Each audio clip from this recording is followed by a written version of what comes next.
All right. So let's slide over to some basketball real quick. We talking biggest news since of the All-Star break: Blake Griffin gets bought out and signs with the Brooklyn Nets. I mean, we discussed this last week when we shot the episode. Prior to this, the Nets are winning the championship. I don't know if he said that definitively. I think we said they're probably coming out the East. No, we said that definitively. He said if they're going up against the Lakers, they're winning that. No, I said if they're going up against the Lakers without AD, they're winning. But with AD, we could literally, guys, go back to the last video, check it out, call him out on his shit. Yeah, so we were talking about health, and it was like if AD doesn't play because of the tendinosis. We said that if AD doesn't play, the cap, the furthest the Lakers are going to go, the ceiling is the Western Conference Finals, and if AD is playing, they still can't, just match up defensively against the Brooklyn Nets. That's what was said. Okay. That being said, but the Nets should be the NBA championships. Now, whether or not that ends up happening, you never know what happens in this league. A lot of things can happen, but Jesus Christ, man. When they made this trade a long time ago, I said that they're going to need a big. Blake Griffin is not the big I imagined. I thought they would need a defensive big man. No offense to Blake Griffin, but no offense to a guy who's a shell of himself. Hasn't dunked a basketball in almost 2 years. I heard that when I saw that stat, that was crazy. I don't understand that, but I mean, weird move. I think, like I said, I think they're the best team in the East, even without Blake Griffin. With Blake Griffin, I mean, it adds depth. Cool, I guess. But I mean, I still think they're coming out the East. A healthy Laker team is going to be a fun series. I don't think. That would be a very fun series. All of a sudden, going to win the championship, though. I don't think it'll happen year one like this, because I think, you saw with Miami with their big three, they didn't win year one. I mean, either. It could be the year of the year ones. Yeah, the Bucks did it. I guess it could be the year for it. I don't know about that. I mean, the Bucks had Tom Brady for 1 year. Yeah, I mean, it is Tom Brady, but you could. And Tom Brady, and literally anybody Tom Brady wanted. I want Leonard Fournette. My man was like, I want Gronkowski. Let's get Gronkowski. Well, I want AB. Let's get AB. So I mean, he literally had Tom Brady. That's Fat Joe as your GM. Tom Brady, the GM. Yeah, they should listen to Tom Brady more in the Patriots. Whatever. We're past all of that right now. Are we though? But I mean, we listened to Tom Brady and we traded away our 2 backup quarterbacks that were pretty solid, and we probably might have replaced them and developed with them. And we won 2 or 3 championships since then. Yeah, we sold out and we suffered some championships, and now we are where we are. 6 championships. We are where we are though. Yeah. I mean. Let's not get into that. That's another conversation for another day. BG to the Nets, and then leaves the kind of 5 guys who are up to get moved. Bradley Beal, Zach LaVine, Lowry, Oladipo, Andre Drummond, who's a huge name. Who's if he goes to the Nets, then I stop watching basketball. If that thing happens, because then right there, they get Drummond championship. Oh my god, I feel like one of those guys. That's ridiculous. Over there, man, and it's Oladipo's rumors of Knicks or Heat. I'm excited if he comes to the Knicks. Oh my god, please come to the Knicks. Lowry allegedly, there's linking. Because the Raptors want to reward Lowry and send him to a contender. So there's rumors about him. Let me say contender. There's rumors about him going to maybe the Clippers, which would be a good move. That'd be nice. And it'd be nice to see him, team up with the Claw again. Yeah, that'd be nice. And then as for Bradley Beal and Zach LaVine, no fucking idea where those 2 guys are going. I was hearing a lot about Zach LaVine maybe coming to the Knicks. I don't know. He costs too much. Yeah. I don't know. So, I'm pretty sure we have the money for it, though. I'm not talking about money-wise. Well, that's in the conversation for the day, because Zach LaVine is locked up for the next 3 years. If we do get a guy like Bradley Beal, do we opt in or opt out of what's his name's contract? Why is his name escaping me? Oh my God, he's our best player. Julius Randle. So I know Julius Randle's got a team option. So do we pick that up? Do we not pick that up next year? Well, I just meant more like picks wise. You know, I mean, you're gonna have to invest like 4 first rounders. You saw what fucking James Harden got, so you're gonna have to invest your whole entire future into getting Zach LaVine. See, but here's where I'll kind of where I'll go with that. If you can agree to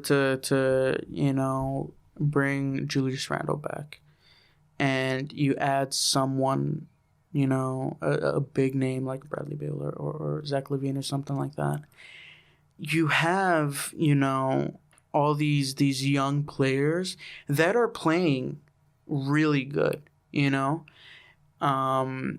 whether they up their minutes or they kind of keep it the way they're doing it right now, you have a veteran in the game with Rose. I feel like that could be a good move for the Knicks, because at this point you just you keep thinking about those picks, and you're just going to keep getting younger and younger guys, and then they're going to, let go of some of the young guys who you've developed or something like that. I feel like the way the league is right now, you need big names, established players in order to win championships. The Lakers got rid of most of the first round picks they had accumulated for like 3-4 years when LeBron came in, and the year after that with AD and everything like that. They ended up giving most of and there were first round picks, some of them first pick of the draft.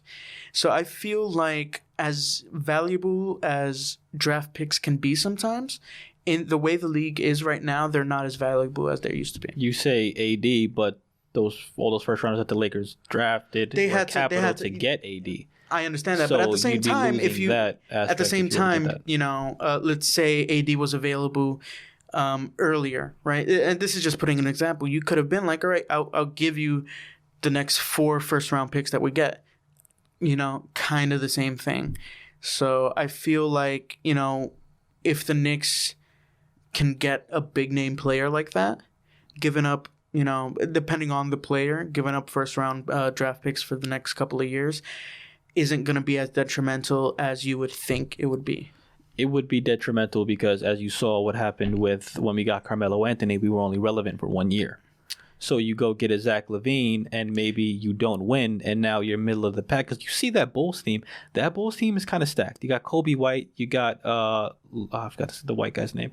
But you got a lot of talent on that Bulls team, and they're not winning. So let's say you bring a Zach LaVine over. We don't win, and now we're losing draft picks that we could have been in the top 5, top 15, top 10. But that's the other thing. Zach. You're thinking about being, kind of in the top half of draft picks. Right now, we're playing well enough that we wouldn't be.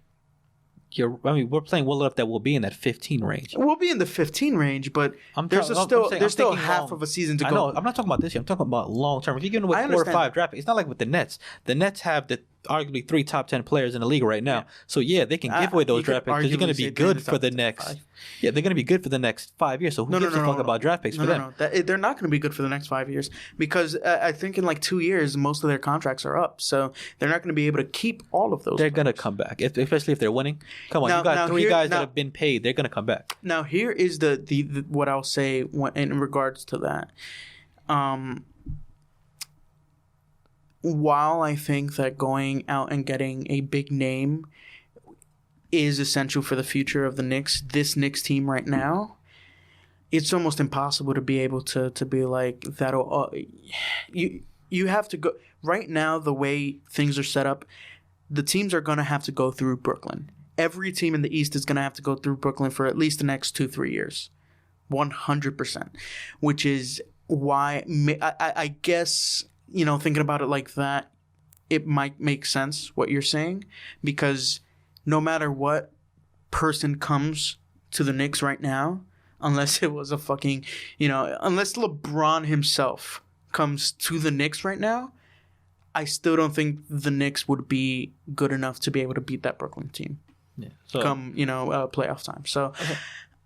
I guess it makes sense what you're saying, thinking about it like that. Draft picks are only, when you trade away draft picks, if you're going to be a number 1, number 2 team in whatever conference you are, then yes, it makes sense. Fuck a draft pick because I'm going to be in the conversation for a championship for the next 3 years. So I don't need these draft picks. With the Knicks, like I said, you saw with Carmelo Anthony, we only made the playoffs. We made the playoffs twice while he was here with us. And that first time we got knocked out the first round, we got swept by the Celtics. Yeah. So it doesn't make sense to go, okay, let's give up 3 first-round draft picks, get LaVine, and then we fall apart again. Here's what I'll say. Season ends, we're in the playoffs, we make it past the first round, maybe even make it past the second round. Do you think that in the offseason they should do that? Get a big name? Yeah, in the offseason, if you want to sign one, then yeah, go sign one. But right now, I feel like Oladipo is more affordable for us because you can give up maybe a Frank. I'm not saying don't go for Oladipo. Yeah, of course, go for Oladipo. Zach LaVine is just too much to invest in Zach LaVine, and he's a guy who's never won anything. Fair enough. He's just been on a bad team hooping. I also believe that if the Knicks do go, past the first round at the very least. No disrespect to Zach LaVine. I think he's a great player, great scorer. But I was saying, though, you're going to be giving up all this for a guy who's never won anything. Yeah. Who's been on a miserable Timberwolves team and now is on a miserable Bulls team. Yeah. Bradley Beal, different story. I would say. I give up the farm for Bradley Beal. I think Bradley Beal is that good. You think he's that good? The guy's giving me like 30. Okay, so would you give up draft picks for Bradley Beal right now? I'd have to look up the contract. I'd give up a couple first rounders for Bradley Beal. Okay. Maybe 3 first rounders for Bradley Beal. But because I think Bradley Beal is just, that good of a shooter, that good of a player. I think you think he'd actually be able to contribute something to this team? Yeah, and then come off season, what we do with Julius's contract, I don't know. He says he wants to be in New York forever, so I don't know what we do with Julius. Stay, man. But there's no other city like New York. Yeah, sign another third person. Another big name. There was a rumor about, I think it was like Woj, she was talking about, the next coming year, a player is going to force his way to New York. I don't know what that means, but who knows. But my whole thing is, if we go get a Zach LaVine, maybe just to a lesser degree Bradley Beal, we go give up all that capital, and then we're just good for 1 year or 2 years. And I feel you. We're back to where we were.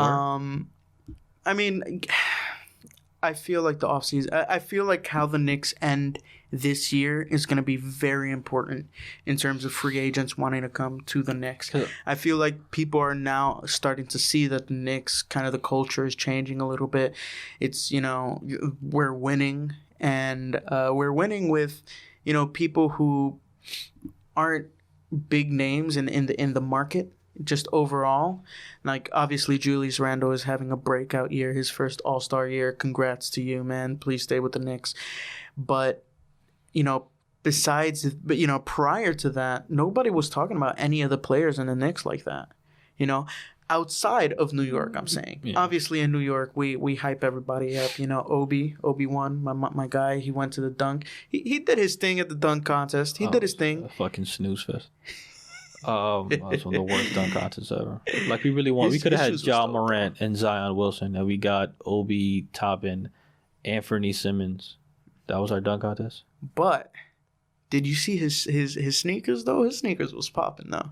He had the Statue of Liberty 35s. Were they 35s? Yeah, they were 35s. They were fire, bro. Horrible dunk contest. But one more thing about the Knicks before we move on. I'm sorry. All right, yeah. We go get a big name player, and this is the thing, right? Let's say, because we got a lot of the young talent with us, they're on their rookie deal, so that's why they're so cheap. That's why we have some cap maneuverability. Yeah. But RJ's contract is up in a year. Mitchell Robinson's contract, I think, is up. Well, I think RJ maybe got 2 more years, and then Mitchell, I think, is in the same boat. And then we have like another 2 years before Obi. Nobody cares about Obi. I think Obi was a waste of a pick, but that's another story for another time. Emmanuel Quickly, if he keeps going the way he's going, that's what I'm saying. That's a good 2-3 years for. That's what I'm saying. But the two bigger guys that were developing, Mitchell and RJ, are going to be gone. If you had to keep one of them, I think Mitchell. There's a lot of players that do what Mitchell Robinson does. Look at Nerlens Noel. He's actually averaging more blocks than Mitchell Robinson in less minutes. So you keep RJ. I keep RJ and Mitchell. I don't understand the hype of Mitchell Robinson. He does what a lot of guys do, but he's just in a bigger market, I guess. But he's just Like Nerlens Noel. No. I feel like a big reason of it is because he plays for the Knicks. Granted, he was a steal in the second round. That's great. We got ourselves a good pick. But I mean, he doesn't really do anything special. I mean, we're also speculating, kind of what contracts would look like and things like that. But I mean, if Mitchell Robinson keeps giving you 10 and 10, he's gonna want a decent deal, a $20-25 million deal. RJ Barrett I think he's giving us like 17, 18. Let's say he does get better even next year. He's gotten better, he's gotten better every year. So let's say next year he's giving you 22 points a game or 21 points a game behind Julius. He's gonna want to get paid some money. But I agree with you. We could find a quote unquote replacement for Mitchell.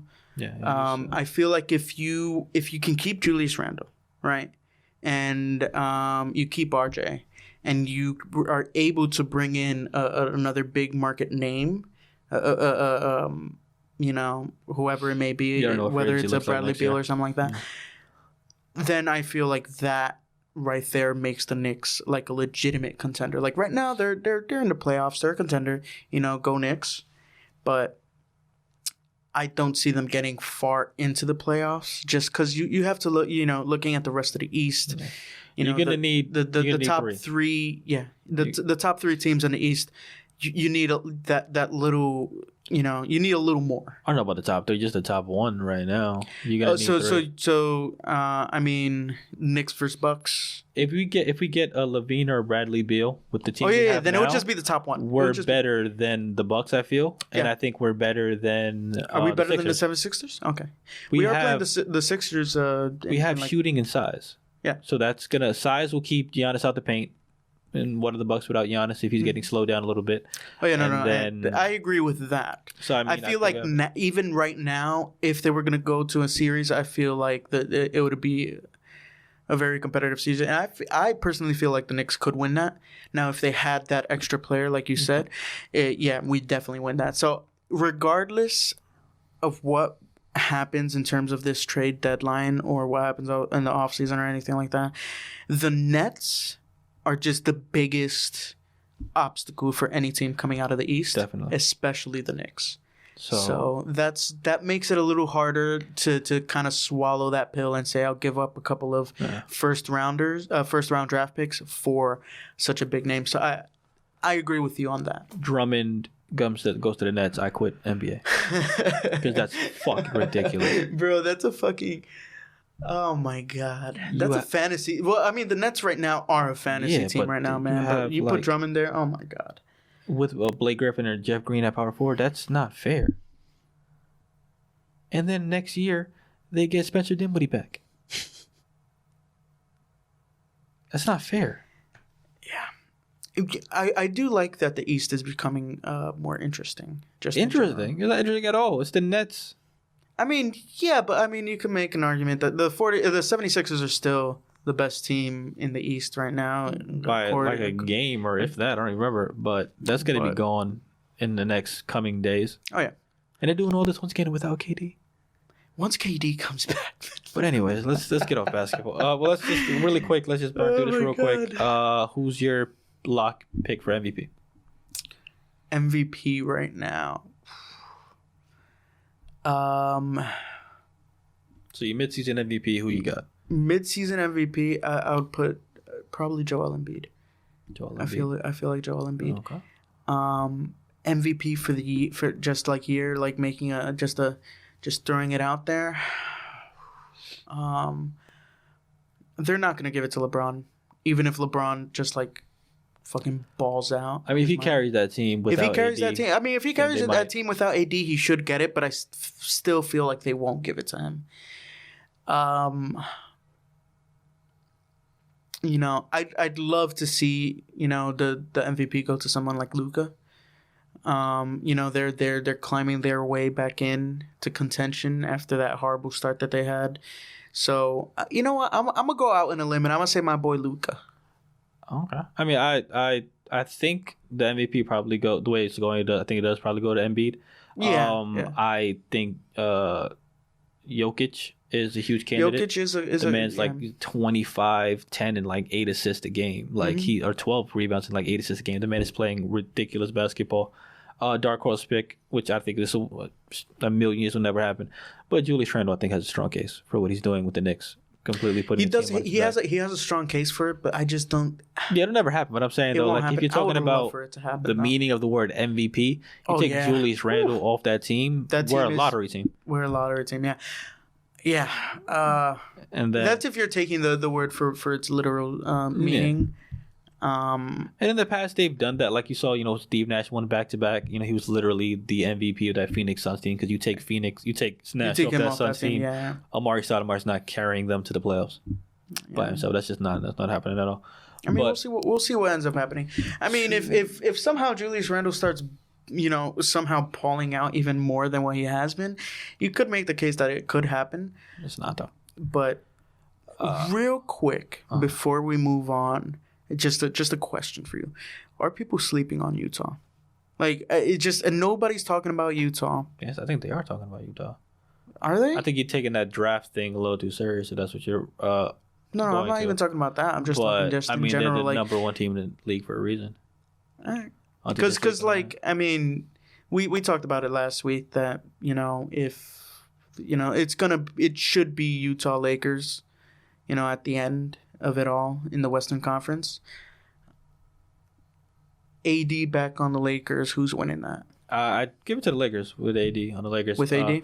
Just because I think LeBron's greatness will just win that series for them. I think it goes 7 games.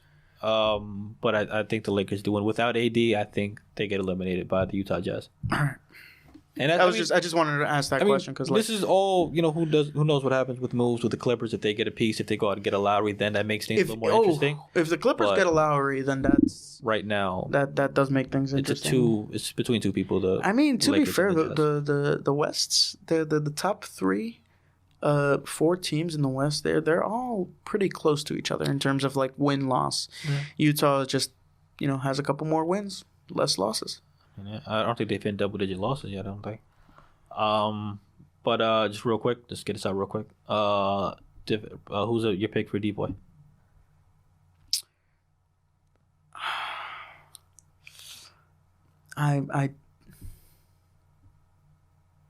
Who would you pick? I think it goes to Rudy Gobert again because I feel like the league just falls in love with players and just runs it back with D-Boy. However, Miles Turner is having a ridiculous year. He's lead the league in blocks, giving you like 1.5 steals a game. Ridiculous basketball he's been playing. As good as he's playing, I agree with you. It's probably going to go back to Rudy Gobert. And then would it be three times in a row that he's won it? Because he's back to back already, right? I'm pretty sure he won it 2 years in a row. Back to back, yeah. And he'd be the first person since Dwight Howard to win it 3 times in a row. Oh, he's winning it. And then Rookie of the Year, I think LaMelo is obviously. It's gonna be LaMelo. He plays the minutes. Yeah. He has the production. And ESPN loves him and sucks him off. Like he does any little pass, and it's, oh my God, Melo did a chest pass. Ugh. And I think Halliburton has a strong case if you keep hooping because Halliburton has quietly just been dogging. And then obviously our boy IQ, I think, if he gets his fucking minutes, IQ's per if IQ gets his minutes, is ridiculous. Yeah, if IQ gets his minutes, then you can make a strong case for him being rookie of the year. And then I think 6th man of the year, just real quick, Jordan Clarkson, a ridiculous year.